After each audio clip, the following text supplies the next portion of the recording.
Hello दोस्तों, आप देख रहे हैं एंटरटेनमेंट में। दोस्तों बता दें, अंकुश राजा का न्यू सॉन्ग है जो रिलीज होने जा रहा है। दोस्तों सॉन्ग का दोस्तों नाम है अलगा रहला में भलाई बा।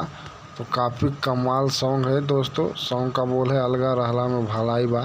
अंकुश राजा गाए हैं। सॉन्ग को लिखे हैं अखिलेश कश्यप जी ने और इसका म्यूजिक जो बनाए हैं रोशन सिंह है और डिजाइनर किए हैं इसको। दोस्तों डिजाइनिंग किए हैं इसमें पटेल रवि सिंह, जो काफ़ी बवाल सॉन्ग है दोस्तों। तो ये बता दें 4 मई को रिलीज होगा दोस्तों बोलो बीट भोजपुरी से, जो खेसारी यादव का मैनेजर का ये चैनल है दोस्तों। जो काफ़ी बवाल लुक में ये सॉन्ग आप लोग को देखने को मिलेगा दोस्तों।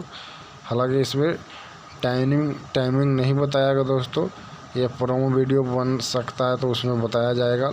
जैसे अगर पता चलेगा तो मैं वीडियो के माध्यम से बता दूंगा दोस्तों। ये अपडेट कैसा लगा दोस्तों, अच्छा लगे तो चैनल सब्सक्राइब कर लीजिएगा ताकि